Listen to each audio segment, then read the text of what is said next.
Britain has the most fascinating, the most detailed, complex, and the most provable history in the whole of Western Europe. It's better than Roman history. Right. It's better than Greek history. You'd probably need about 50 hours to cover the thing properly. Mm-hmm. You'd have to do something like Attenborough's Life on Earth, you know, and even then you wouldn't do it. 81. And what was that one? Well, we did the book on King Arthur, King of Glamorgan and Gwent. We realised that he was well known to be, the second king Arthur was well known to be a Glamorgan king. There's no doubt about it. It's in the Brutes of England, of all things. Yes. And it's the only person or king who has a date of death recorded. No other dates. And so we knew that he's a Glamorgan king, and we felt that this was important to establish. And one of the great records of Britain are the land charters, and also the charters of Llancarvan Abbey. What we wanted to do was to use these along with the genealogies of various, you know, there are thousands of genealogies listing the princes and the kings, and there's one whole manuscript of the ladies saying who the princess and lady this married and didn't marry. You can link these genealogies together, you can line them up. And so we felt it was necessary to put the foundation down. One scholar had, I think, modelled up the land of charters pretty comprehensively, and was placing the kings of the 6th century into the 7th century. And because she worked in a university, they, oh yeah, it must be right. Actually, she's wrong. But the thing is that the land of charters then were originally set out, as recorded, in areas. These are the charters for this area, these are the charters for that area, you know, the South East Wales, or Gwent, or Brecon area, or Herefordshire, used to be part of it. And these are for West Glamorgan and Mid Glamorgan, so they had zones, and these are the charters. But that didn't give a consecutive listing of in chronological order. You follow me? Right. So we had to sort of get them into a chronological order. Right. Well, the names of all the bishops were known in the list, so we know who got the charter, and the names of all the kings were known. And frequently, the king and the bishop were named together in Lives of the Saints, in other documents, and in the charters themselves and histories. We had to write a history in outline of what was happening. Yeah. We had to get an outline history on the record of this is what roughly happened in the first book.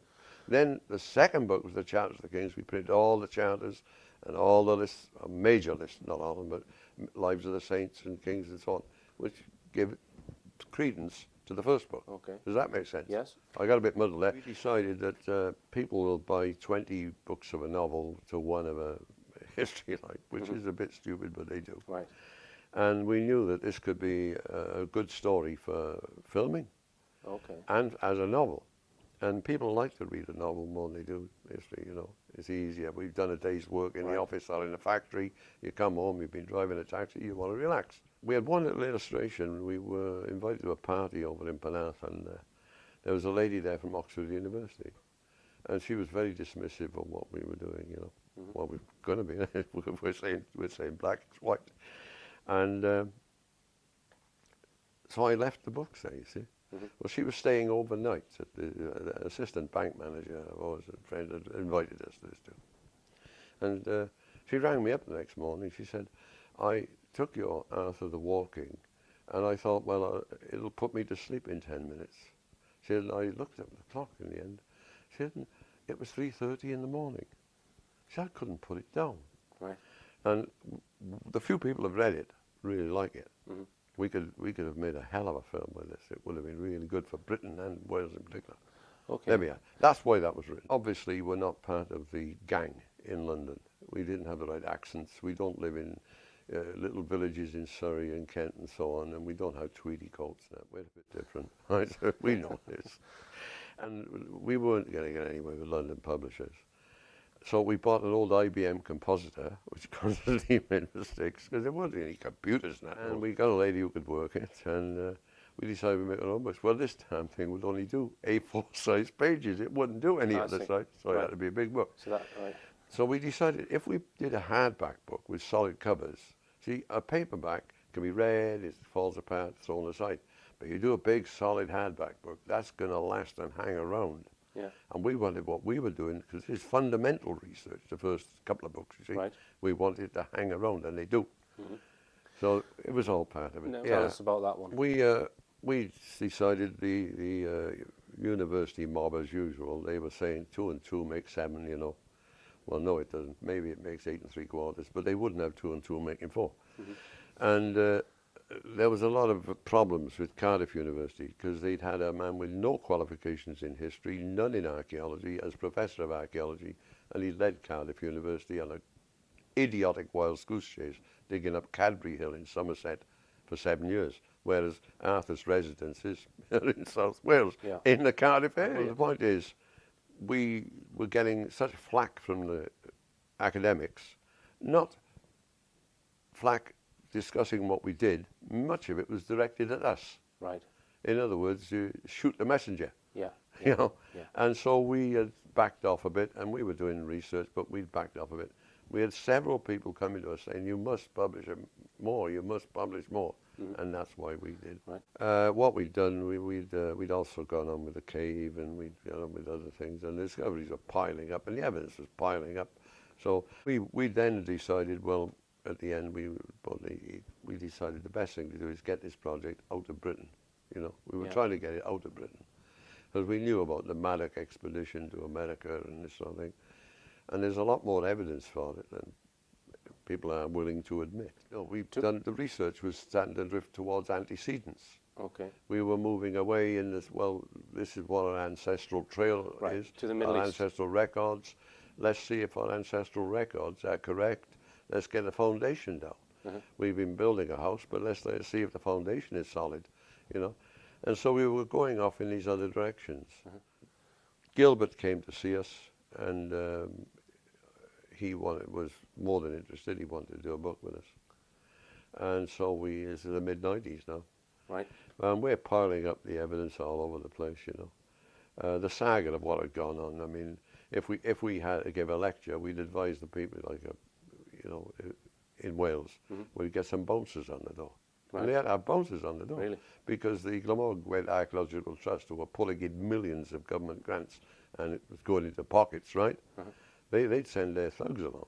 Right. They'd disrupt meetings. Gilbert, he wanted to do a book on Arthur. We said, "Oh, wait, that's turning the clock back." Right. You know, we started to wash our hands of Wales and the Welsh and say, well, if they're that dead up from the neck up. We'd seen Lord Brooks in the House of Lords, and he had 1 or 2 others with him. And they said, well, if you're right, or halfway right, there's 20,000 jobs in this. Meanwhile, they're losing all the coal mines are closing. They're losing all the steel works for closing, you know. 10,000 jobs went in Brimbo and Wrexham, 10,000 in Ebbw Vale, they closed the steelworks there, 1,000 at the Orb Works. You know, Cardiff, big steelworks and all the re-rolling mills closed, that's another 8,000 in the 2 works. Currans, 3,000, you know. The number of jobs lost in steel comes to about 50,000. Never mind coal. Yeah. And we say, well, we can do something for you. Yeah. Didn't want to know. Now, I just want to ask you about the title, because it's, for me, the title, The Holy Kingdom, when you look at that, I think of religion or something like that. Yeah, when well, you look at it. So, it's not our title. We wanted different titles. right. We objected to it, but There is a subtitle which says... He'd done the Orion Mystery, which is a good book, with Robert Boval, and it given him a bit of reputation. So the publisher were looking at him and not at us. It was our research, but he's a Catholic, so there was a religious orientation with him. Okay. And he wanted to put the Holy Kingdom, All right, so you think that because he influenced caught the on title? to the Holy Family coming into Britain. So the point is, Gilbert then was, and we found when we went on bookshops to see if sales were going on, we found people saying to us, we don't know where to put it. Is it history or religion or philosophy? What is it? Yeah. You know, where does it go? Right. And he writes in a different, it's not, he wrote the book in a certain manner, and the publisher said he had to rewrite it. Really? In the manner it is.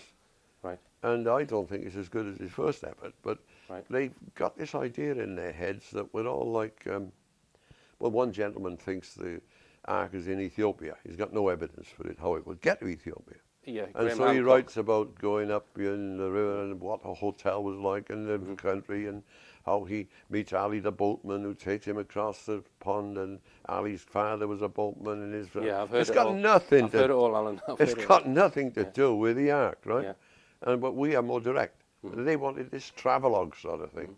I crossed the River Severn and I saw it. It's crap. What we did then, we wrote the Arthur Conspiracy first, Right. 2004. Because by now we had the whole conspiracy of the history to destroy British history out in the open. Britain has the most fascinating, the most detailed, complex, and the most provable history in the whole of Western Europe. It's better than Roman history, Right. it's better than Greek So history, the king- and they've chucked it in the bin. The King Arthur Conspiracy, that's the most recent King Arthur book, and it's got a lot of the information we of the really- skullduggery as well. Oh, yes, a little bit of it. A Yeah. little bit of it. Yeah, well, the point is, you see, that 1850-ish, Darwin's coming out, his theories. Out had come Lyell before saying the Earth is millions of years old and there were dinosaurs and these are fossils. And then Darwin goes out with his theories of evolution of man. Oh, my God, you know, man was an ape and God didn't sort of say, man, you know. And it was a time of upheaval. And two men were appointed. Bishop Stubbs was dragged in hastily and plunked into the chair of professor of history at Oxford, and Edwin Guest, who's a complete fanatic. You read his books, fanatical Christian, he was put into Cambridge. Right. And they proceeded to demolish everything. And put it. You'd need a book of 600 pages to do it all properly, but just that alone. Okay, so now let's just briefly discuss the Moses in the hieroglyphs. And Yeah, well, we realised that the histories were correct and well-founded, and we'd been tracking the alphabet in Britain, the ancient alphabet of the British, which is mentioned by Julius Caesar. So it wasn't invented around 1800, as these modern academics will tell you. And there's bags of evidence of it, you know, as you have said before, in Scotland, Wales and England on ancient stones. We backtracked it to Italy, Etruscan inscriptions. Well, there are 14,000, they reckon, and they can read out.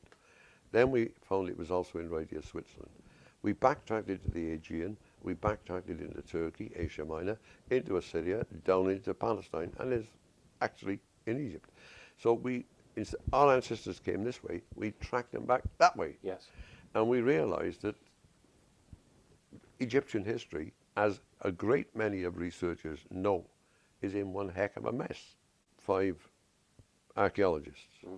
And Peter James was the lead man, and they got Lord Renfrew, who's a professor of archaeology, to do the preface. And they said Egyptian history is in a total disorder, a mess.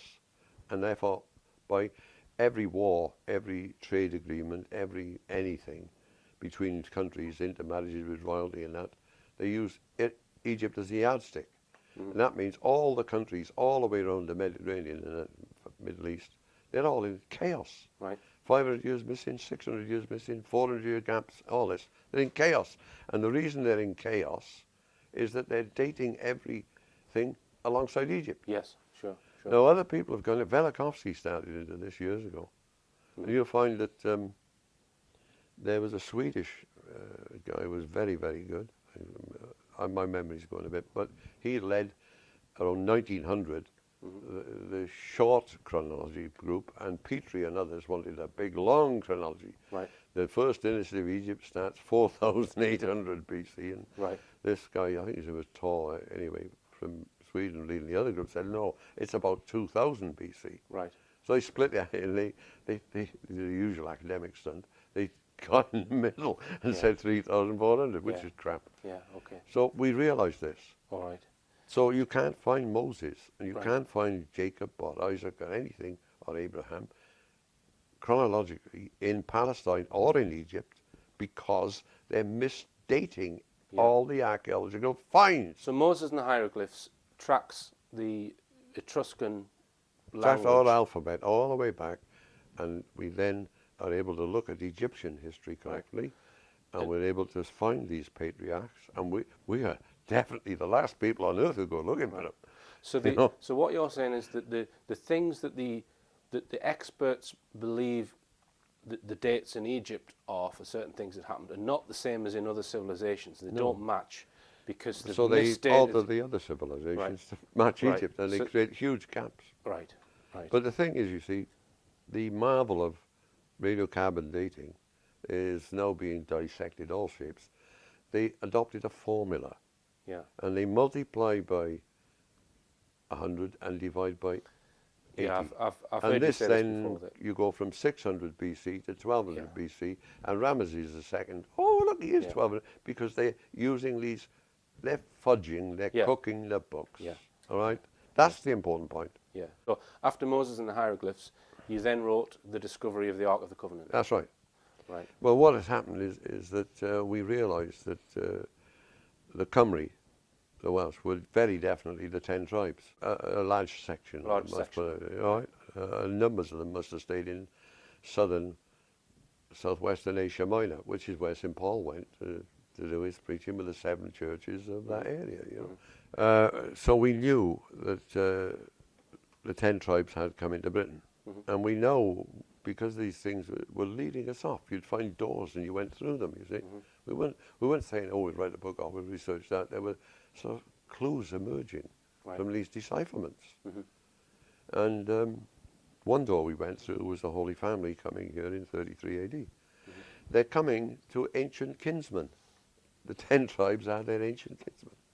And then you find there's all sorts of snippets around in ancient history showing that they knew damn well where the 10 tribes were. I mean, several 100,000 people don't get lost. Yeah. They go somewhere. They're not lost. They know where they are, you know. Yeah. So there was a linkage here, and therefore we decided we'd look at other things.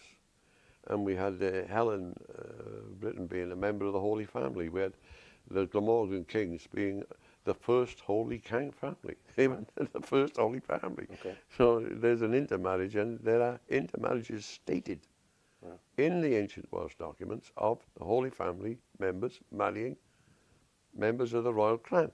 Okay. So this is not ill-founded. Yeah. Now, after the discovery of the Ark of the Covenant, you wrote the Trojan War book.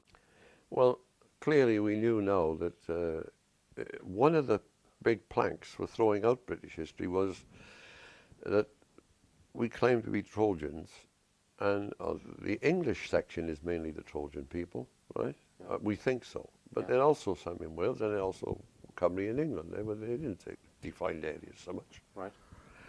But you could say the Cymru were the west side of, and Trojans the other. And the English attitude in the 19th century, trying to promote Anglo-Saxonism all the time, promoting these German kings, right? Yeah. Was that the Trojan War never happened. It was a myth. Yeah. Therefore, any history based on something that never happened as a myth had to be junk history, and they threw it out. They suddenly threw the entire history out. Bang, out it goes. So out goes the history of Alboin coming here from Syria in sort of 1400, 1500 BC, which is eminently provable. Out went the Trojan War, the Trojans. So all British history could be abandoned because they were founded on lies. Okay. Well, if you restore the Trojan War to reality, it's not a myth or a legend, you're right. And clearly it didn't take place between 1135 or 1334. The Greeks have no idea. It did take place and can be traced very clearly to about 650, 638 BC. Right. Now, once you got the date of the Trojan War right, all these other histories around the Middle East that are out of displaced. So 400 years and 500, 600 years out of place. Rip Van Winkle lands, nobody there. They all fall into place. Okay. Fortress Mountain. Fortress Mountain. Now, that's just northeast of Bridgend, am I right? Yes. It's So just the summarise what you think is under the ground. the burial of King Moerig, Arthur's daddy's up there. Right. And that's in a big circle. Well, he's in the giant circle at Carcharoddock, you see. Right. And there is a huge bolt-shaped mound. All early Christian churches were bolt-shaped. Right. And there's one down at Nash Point. Right. King Kerry's buried in it. Because that's why they call it, the main body of a church is a nave, nave, navally. It's the Roman word, or Latin word for a boat. Right. You see, you're in a ship. And you've got the monument of the soldiers, great monument of the soldiers. There was a terrible massacre. The Saxons and the Brits had a peace conference, about 456, something like that.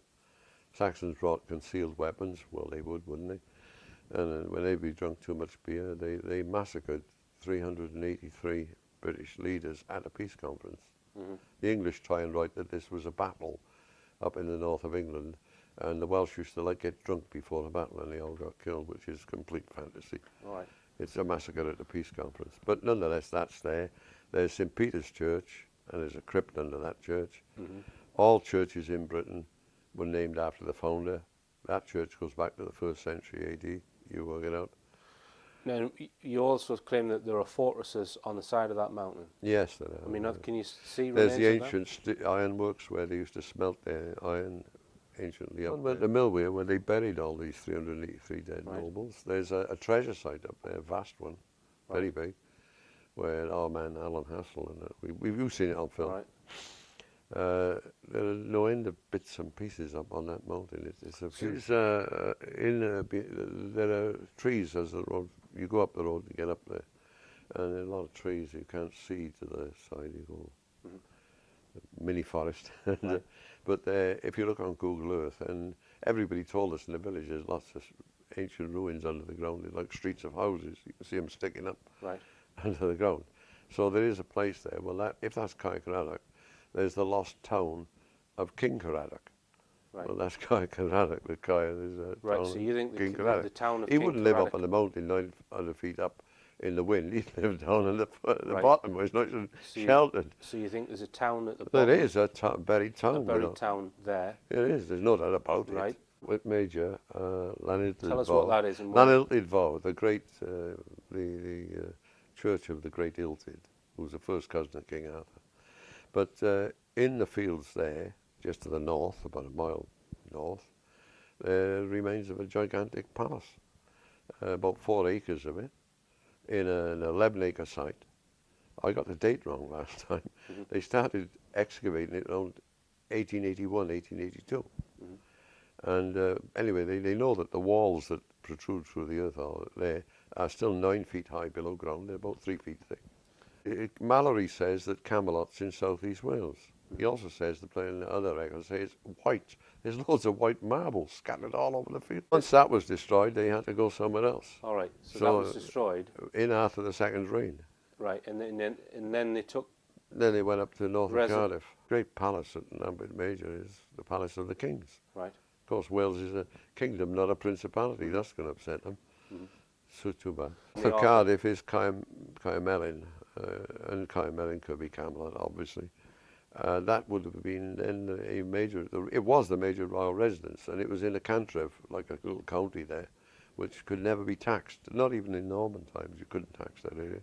That's the royal cantref. Cardiff is in the parliamentary 100 of Caermelin. The parliamentary 100 wasn't Cardiff and that place in it, it's the other way round. So if the parliamentary 100 a few hundred years ago is in that field, as it were, you know, it's got to be. It's got to be important, hasn't it? Yeah. And you couldn't tax it. No. Well, they went digging. Oh, look, most of the people in the university, I think, will be all right, you know. But you get the guy in charge, and you got this Alcock was there for. He came there in 1945 claiming to be an archaeologist, which he was not. He had no degree in archaeology and none in history. And he came there after the war. You can imagine millions of men coming out of the armed forces, milling about, people still being called up to go in the forces into Germany. And there was chaos, and so they gave him a job. And he worked his way up in the archaeology department and became professor. All right. Well, he's from Carlisle, so he knows a lot about Wales, wouldn't he? You know? Yeah. So if Caermelin was excavated, what do you think would be found? I know. The I'm asking you to make ruins some- of a castle. Well, it's known that there was a castle. There was a wedding at the castle in 1454. So the castle was there. See, you leave a castle in Wales in ruin, or leave it there. The farmers come along with their carts, and they're going to start building houses and barns. And, you know, there's a Featured where cave you there. think the Holy Cross is.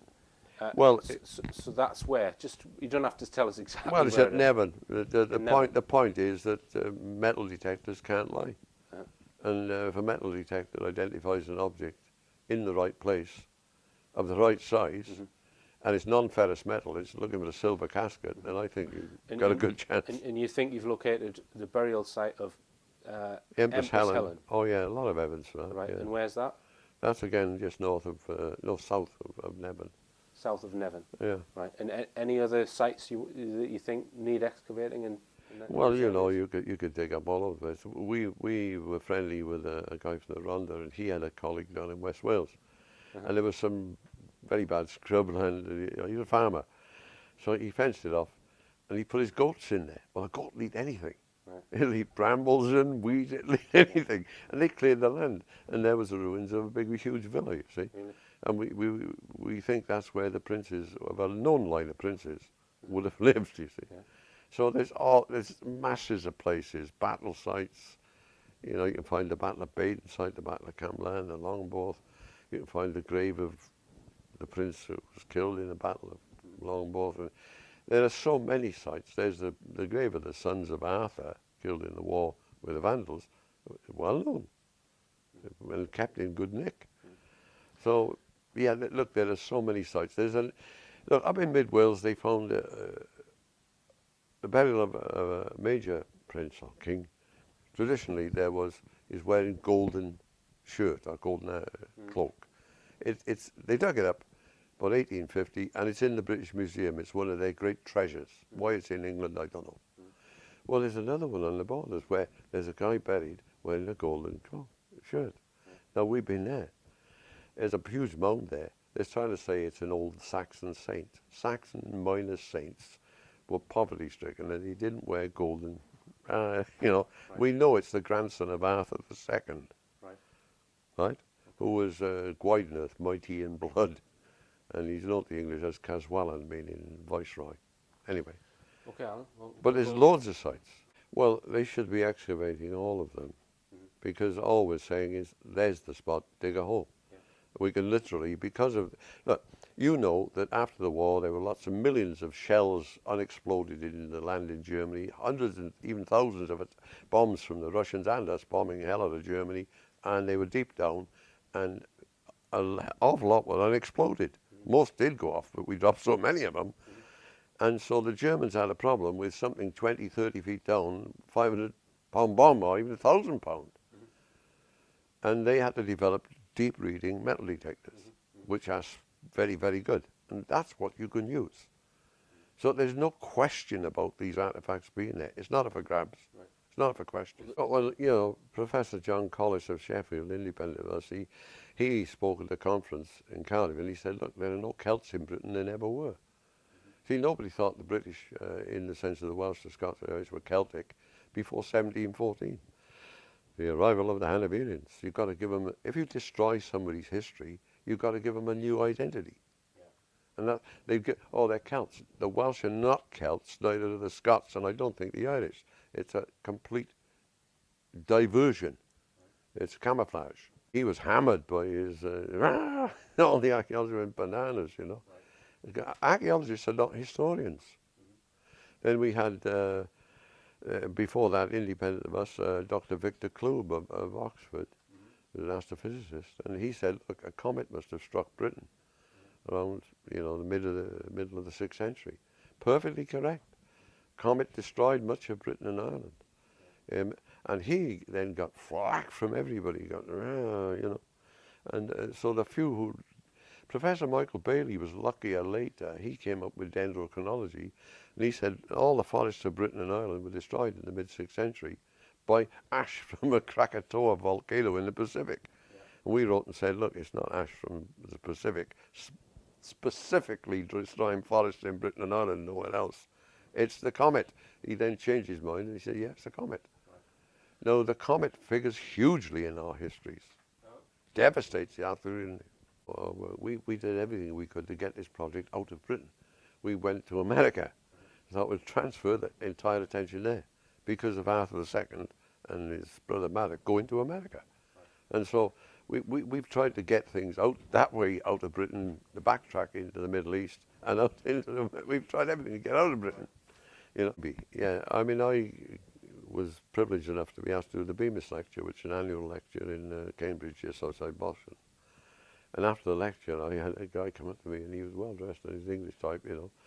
And he was from the embassy in Washington. He'd come to me what I had to say, and he was very, you shouldn't be saying things like this. You shouldn't be. Right. Didn't want it. You have uncovered Colburn inscriptions in America. No, we haven't. You haven't. American historians have and researchers, and they've been doing it certainly since 1900 and earlier. One area is in Kentucky. Kentucky's the major area in northern and southern Tennessee. Right, The first thing, everybody forgets that the Native Americans were maybe living they weren't all living in tents on the prairies. They had towns, and they had associations, sometimes 10, 12,000 people in towns. There were millions of them.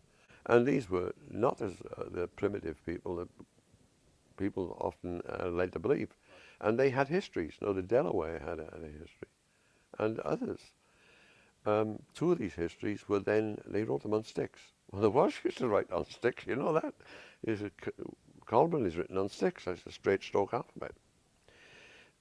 Certainly, I think it was Dr. Ward got hold of the one major history, and it was translated. The Indian chief translated what was on the sticks. Remember, he wrote it all down, and they gave him bundles of sticks, the histories. They finished up in the hands of Rafinesque, who was the first sort of real pioneering academic setting up universities in the Midwest. And so these histories relate how a great race of white men arrived there. They're tucked away somewhere in the vaults of the Smithsonian, who conveniently can't find them. The point is that they had histories that describe antiquity of their own race, which are proven out when people dig up things like battlefields and so on. They find battlefield skulls and arrows. And I spoke in a conference down in Columbus, Georgia, and Pennsylvania, and I went round, you know. So let me ask you directly: has there been any Colburn inscriptions found in America? Dozens. Right along the East Coast, right through the Midwest. The information on them would seem to be 1,500 years old, I would think. There's a cave, one place, a very narrow little cave you've got to squeeze in, and all the walls are plastered with Colburn. You've got to go up a hill through the woods and all. There's a lot of research being done on this. This is the point. They're finding artifacts, and the American Indians didn't smelt copper, and they're finding copper items, and they didn't smelt copper. They say they didn't. They're going to the battlefields where battles are fought with these white men, and they're finding European skeletons. They can tell from the teeth, I think it's bicuspids, and also there's Inca bone in your skull. That's what they call it. And they can tell that these are white people. And they've been trying to carbon date them, do what they can, about the 6th century again. So these people did arrive there in vast numbers, found mummies in caves with woven cloth wrapped around them, and the Americans, again, didn't weave. They didn't need to, they could just skin animals. And it's very clear that, was it Leif Erikson, he went there around 1100, the Scandinavians. It's abundantly clear now that Henry Sinclair, so the Earl of Orkney, the Scots went there in 1397. You can date it. If you read the Irish thing, St. Brendan, he's supposed to go there. And he meets monks when he gets there. Hang on. If you read it carefully, you'll see. Brendan says he went on this voyage, he wanted to go, because he heard of the voyage of the Teiran. Now a Teiran is a monarch. Who's the monarch who goes there? Well, the monarch who's contemporary with Brendan is Arthur II. Bump. And you trace Brendan's antecedents carefully and see the intermarriages of the lives of the saints. Interesting. Brendan then goes to the men who made ships, and they made him a ship and agreed to sail with him. He didn't go in a leather Irish boat curragh, they call him. He went in a ship. But nonetheless, he gets out and he meets the monks who are already there. And so you got 6th century straight away. Did Brendan go? I believe the Irish have got it right, yeah. America split away from Britain in a pretty ferocious and a very nasty war. It wasn't very clean, right? If you didn't recognize the king, you were a traitor there. If you could be shot, you didn't take prisoners. We lost the war, justly, right? But you realize we were in Canada in some strength, and they were not a strong republic. They were along the East Coast at the time, so we were a threat. We burned their White House down, didn't we? The French had Louisiana. The Spanish had New Mexico and California. And Texas they wanted, right? You had, I think Florida may have been Spanish. You had, the Russians had Alaska, and the Americans were on the East Coast, and the Brits had Canada. It wasn't a good time to say, hey, look, there's British people in the Midwest. Because the Brits say, right, we got there first. No, it's not a good idea. So you have to sort of see it from their point of view, and it's perfectly logical. What you know is that when Walter Raleigh set up his colony at Roanoke on the coast, went back and all the people were gone, and the Native Americans there said other people had come from the interior and taken them away, and they'd gone into the interior. In Kentucky and parts of Indiana and that, down there, Tennessee, there are people called the Melungeons, and they're white people. And the Melungeons were there before Daniel Boone or Kit Carson or any of the American research explorers got there. They found these white people there speaking a form of English. I met some of them, been invited to their houses. And they still make a box cigar, guitar. Right? And the guitar is in a box, and they cut a hole in the middle and run the strings over it with a hole in it. It's not a rod and a... And if you go to the Welsh National Folk Museum, you'll see these box cigar guitars. So you mentioned about them. They had a hell of a problem when they started then forming new states with counts and they were going to have elections. The whites could vote. Well, you wouldn't let the black people vote, would you? They were slaves, right? They can't vote. The Native Americans, they're not white. They can't vote. What can you do with the Melungeons? They had a hell of a problem. Didn't know whether to give them the vote or not. That's right. Because they were native, well, they seemed to be native, but That's they were right. white. So Jim Michael and his people in Kentucky and India, they were tracking all this, and they are firmly convinced that Arthur went there. They know that about it. Right. And I think so, because the inscriptions are there, they can be read. What we then want to do is to say, where did they go afterwards? Because these histories tell you all about these white people, American. Everybody forgets the Native American tribes had histories, and they describe it. I've got copies. The evidence for all this is so strong, it's overwhelming. It's overwhelming.